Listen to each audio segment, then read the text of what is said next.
The views and opinions expressed on this program are those of the participants and do not reflect the views of BronxNet or the program underwriters.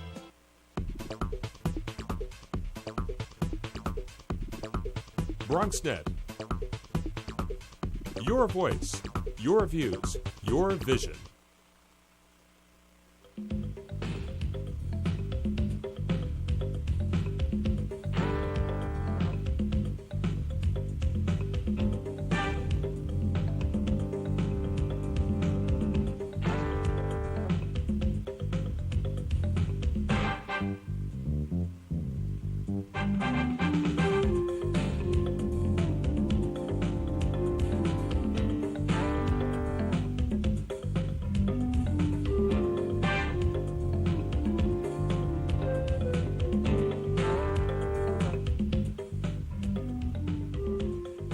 Welcome to BronxTalk. Tonight is yet another landmark for this program.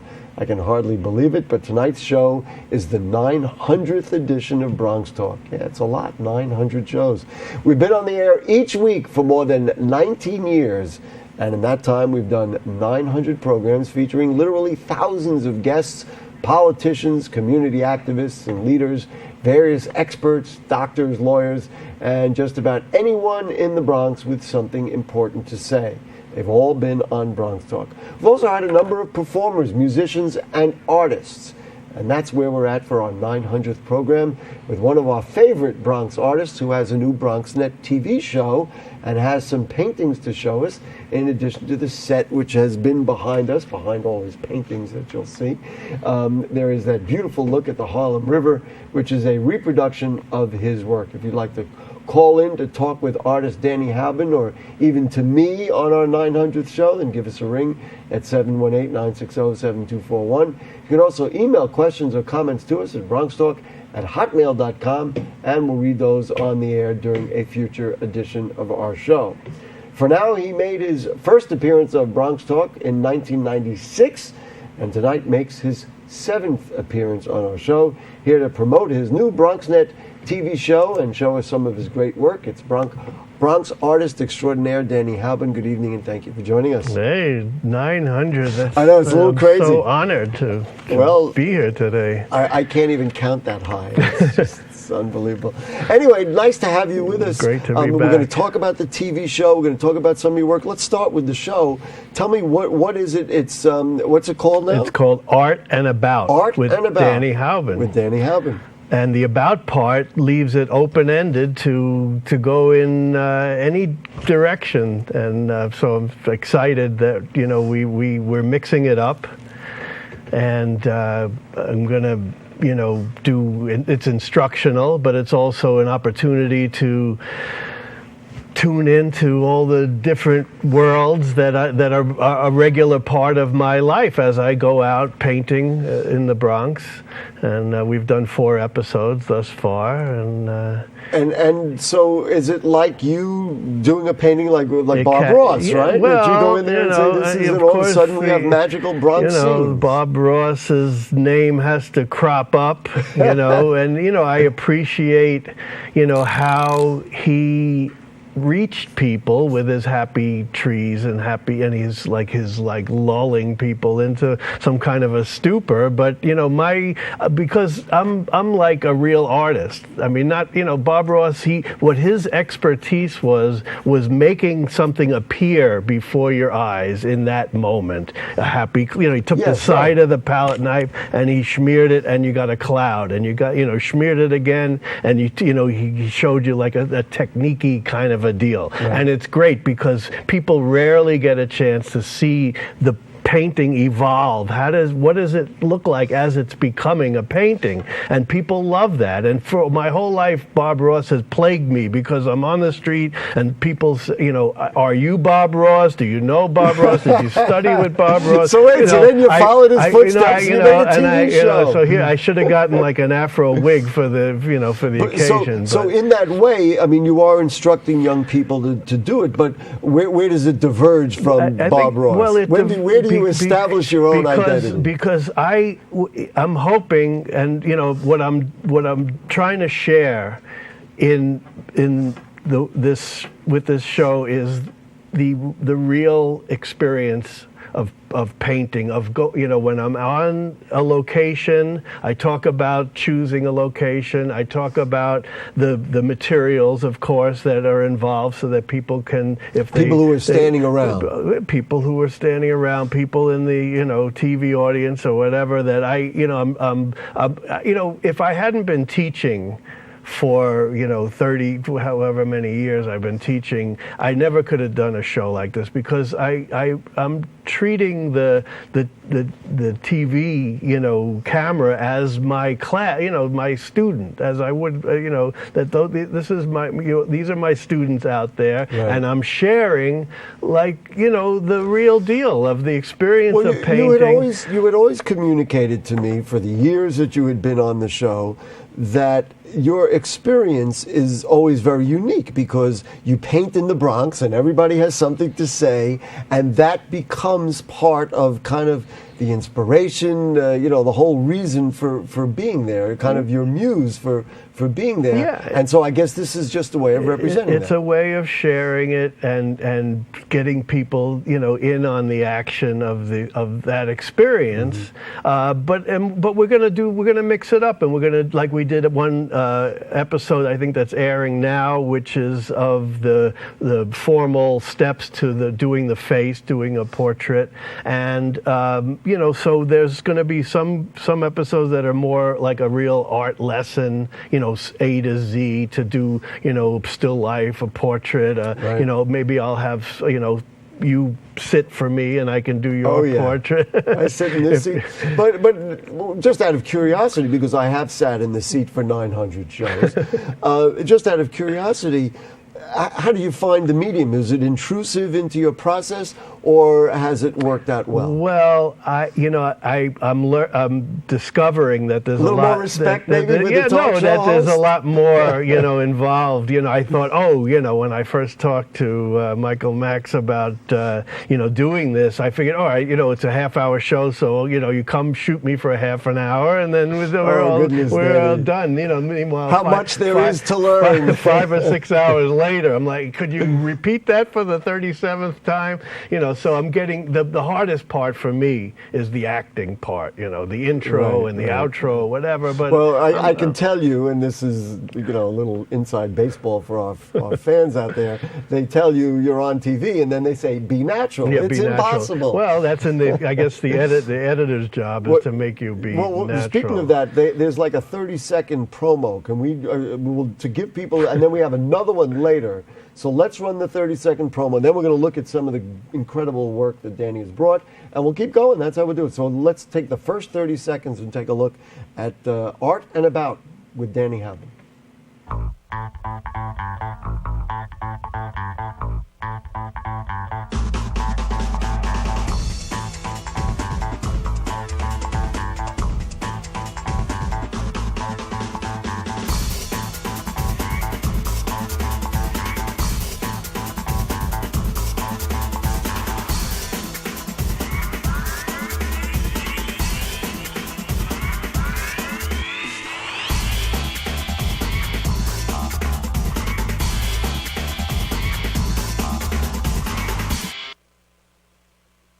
It is. Well, I hope you caught all of that. Well, the one thing which I can tell you, having sat in this seat for all those shows, how beautiful and wonderful the BronxNet production is. Oh, man, I'm so impressed. Yeah, I love it. So let's look at some stuff. I think they're going to start with this one, right? Is that the one we're going to start with?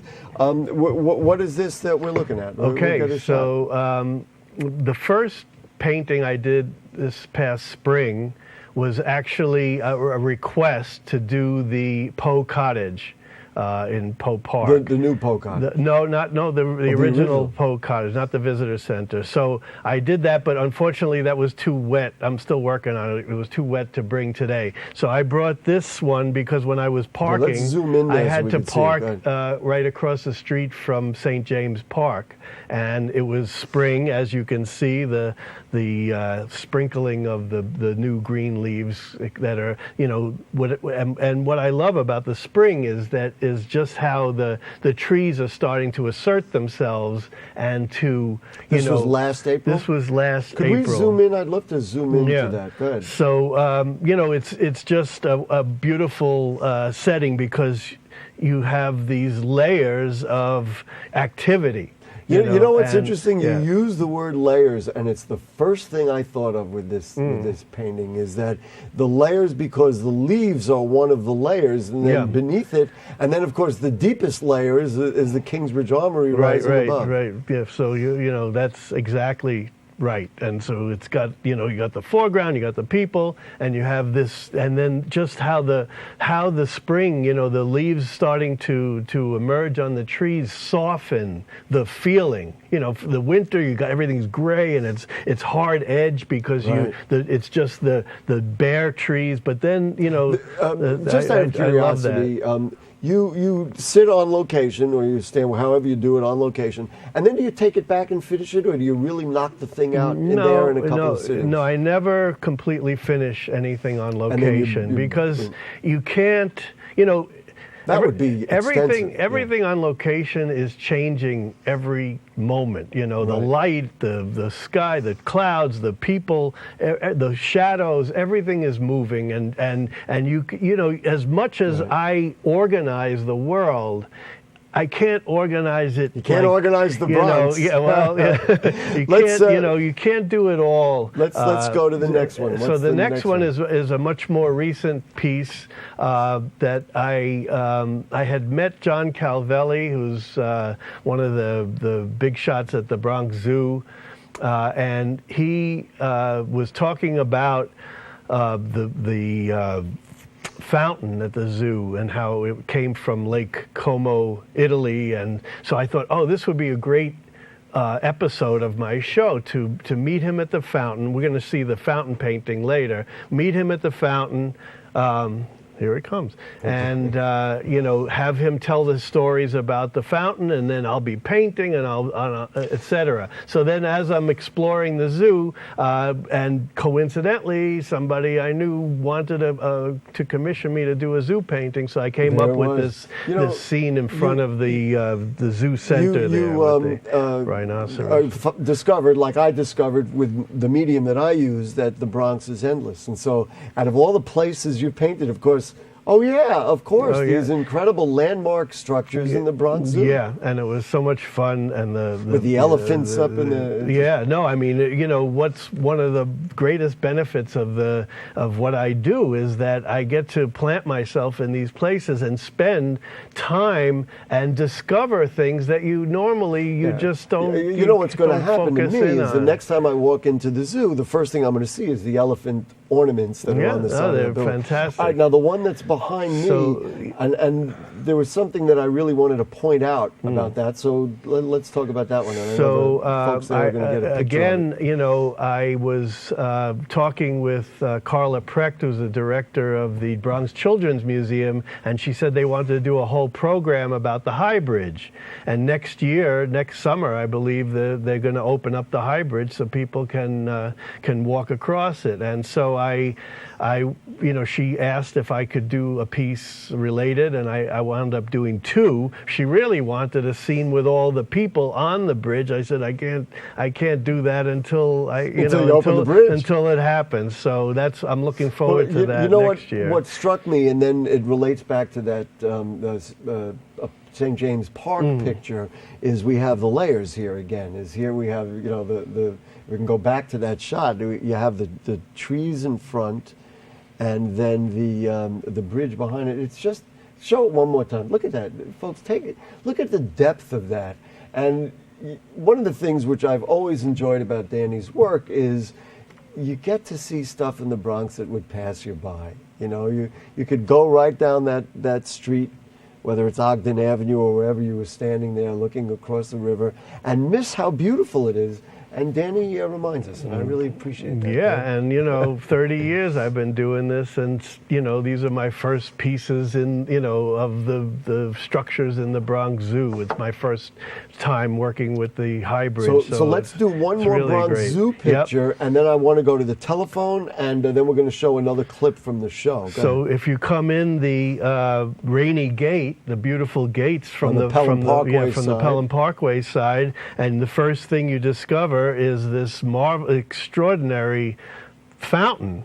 And in this, process, I, saw what was going on here. You got these cherubs riding, seahorses sitting in a oyster shell perched on the top of a merman's shoulders. So, I mean, again, who thinks about these things, But I spent 3 days here on that, amazing location. And I hope that parents, especially as they walk through that gate with their kids, now not only will they just be excited about going to see the zoo, but they'll stop and look at the beautiful structures. And you got, the zoo these days is really, it's a beautiful place. The landscaping, the whole feeling. When I was a kid, I went to a summer program in the zoo when I was 11 years old. But in those days, I found it rather depressing. No, I mean, because all the the lions animals, and tigers were in the cages, pacing back and forth. Yeah, that you don't find that so much. So for folks who haven't been to the zoo lately, I highly recommend it. Okay, next thing, let's go to the telephone. We had gotten a call, Jay from Riverdale. Is that my friend Jay from Riverdale? Is that who that is? Or is another Jay? Could be anybody. Jay turned in. I guess. Is he gone? I guess he's gone. We'll get it. We'll pick him up later. All right. So then let's look at a clip from the show. This is Art and About. Now, when is the show on? The show is on Saturday evenings at 9:30, Sundays at 11 a.m., Tuesdays at 2, Wednesdays at 4, and Fridays at 6. You got that? So there's no excuse. Okay, so say it again. Say it one more time again. Saturday at 9:30, right. Sunday 11 a.m., okay. Tuesday at 2, Wednesday at 4, Friday at 6. Okay. So let's show that. We're going to show a clip of Art and About with Danny Hauben. You're going to remember when the show is on, and we'll be back. We're going to look at more stuff. Art and About, Danny Hauben.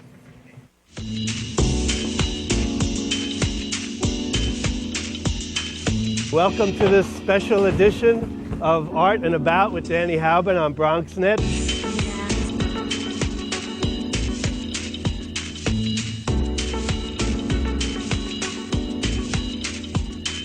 In today's episode, we will be focusing on the 10 steps to the human face.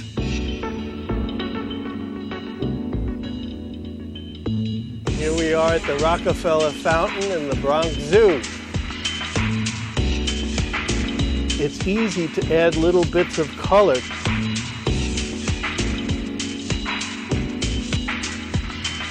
Tune in next time for Art and About with Danny Hauben on BronxNet.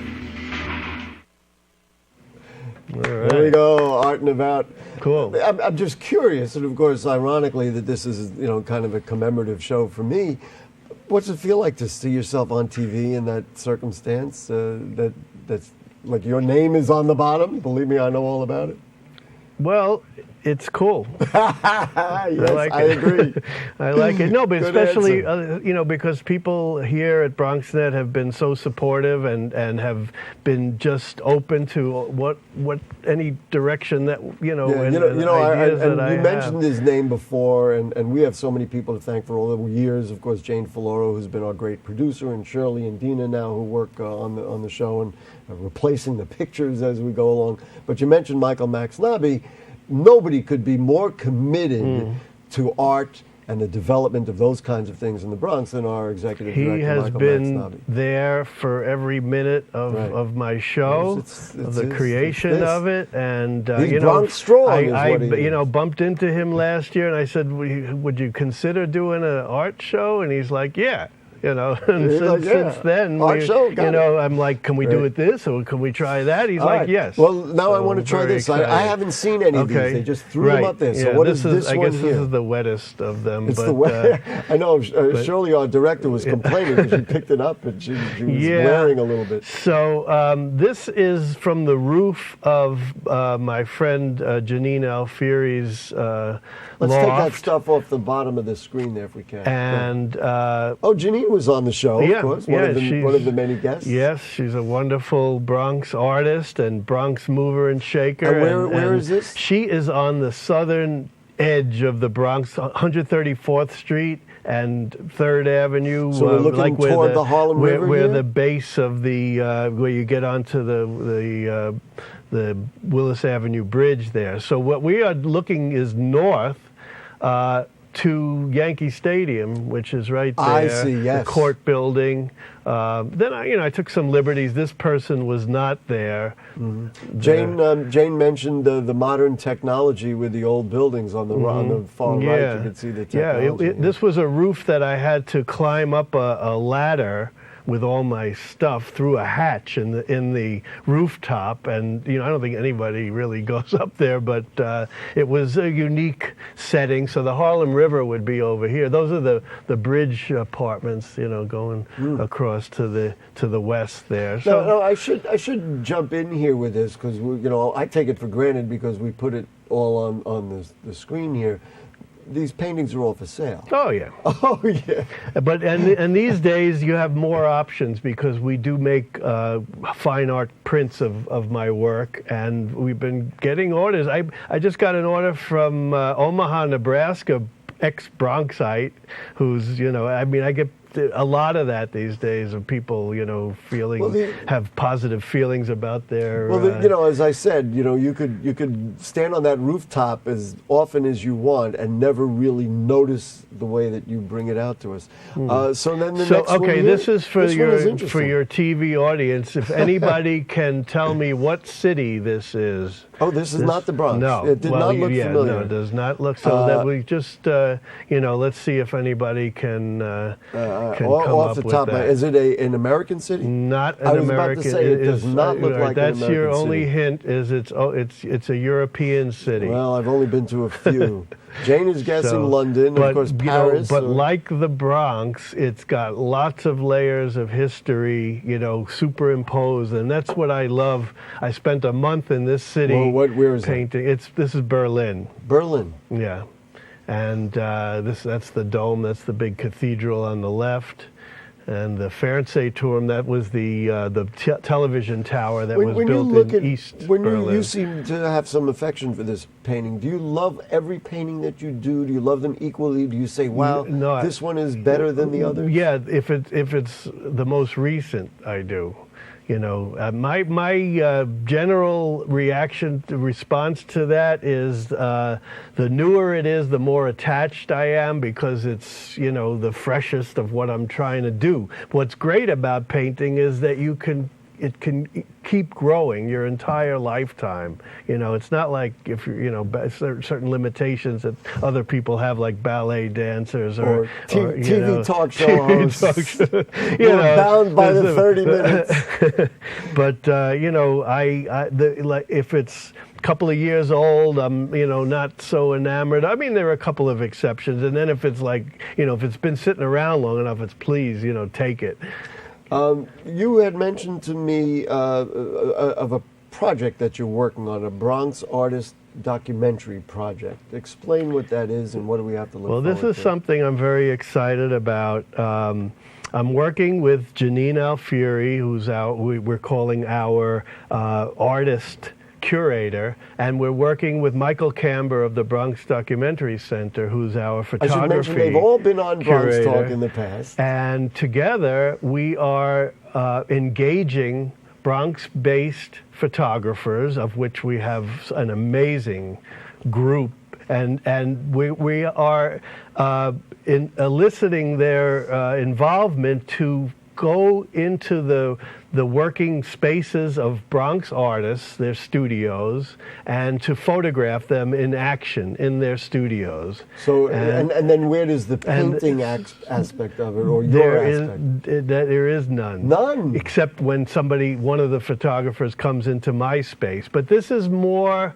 coming out of my love of the Bronx, my engagement with Bronx people, Bronx artists and Bronx photographers, and we just felt that we are at a moment in the Bronx where there's interest, there's momentum, people are learning about other people that are doing creative things together, there's more dialogue, and what would be better, and then I found I was actually another reference to Janine. I was in her studio painting her, working in her studio, and we're having this conversation. I was thinking, all of this incredible variety of spaces that people find it's to like create, right out of Seinfeld. So this is a show. This should be the show, right? Yeah. Let's so we'll see that at some point. In September of 2014, we're going to have an exhibit at the Andrew Friedman home. And you and Janine and Michael are all certainly welcome to come back on the show. No, thank you. That'll be great. That's one of the things we do here. Now, what is this one behind? So, it's a little different now than we're what you talking usually do. again about Michael Max Nobby. I get a phone call last February saying, have you heard of the Harlem Shake? I'm like, no. And he said, gotta be quick. Go ahead, Dan. well, you come to the Orchard Beach in February, and we're going to do the Harlem Shake, and we want you to paint while everybody is doing their goofy whatever shenanigans. This was the piece. It's unlike anything as you see that I've done, and it's also a work in progress. But I thought, I would bring it because, sometimes life in the Bronx takes you in all kinds of bizarre directions. And it's up to artists and talk show hosts to represent it. You had mentioned also that you have some shows coming up. You gotta be quick because we're almost out of time. This is television, not just free painting. March 2014, Andrew Friedman home. I'm having a solo show for the Armory Month that will the exhibition space there is amazing. So I'm going to have all my largest paintings that I've never shown before, 20 foot, 15 foot. May at the Poe Visitor Center, all my park scenes of the Bronx, and January, Borough President's Office. And you're busy enough. Yes, indeed. Danny Hauben, it's just great to have you back. That's it? We did it already? There's 30, as I said, there's a limitation to television. Well, maybe that's how you were able to do 900 shows, because they just I wish it were that easy. If only it were that easy. Danny, it's great to have you. Well, thank you, And your website has been up there. Everybody wants the pictures and the prints. You can get all that stuff. And if you have further comments or questions on anything you heard on tonight's show or anything going on in the Bronx, then email them to us at bronxtalk@hotmail.com or post them on our Facebook page. We'll read them on the air during a future edition of our program. You can become a fan of Bronx Talk on Facebook. Now, next Monday night, another fun show. We'll bring in maybe the Bronx's foremost baseball expert. Our friend Howie Carpin has a new book. We'll talk about that, as well as the World Series, the Mets and Yankees, instant replay, A-Rod, and more. Fun for me, fun for you. And also mark your calendar for November 18th. John Liu will make his final appearance on our show as controller. We'll talk about the mayoral campaign, his term as controller, and of course a number of city political and topical issues. So thanks again to producer Jane Folloro, who is here for almost all 900 shows. Studio coordinator is Gina Valentin. The director is Shirley Arietta. Our BronxNet production team, and we'll see you next week.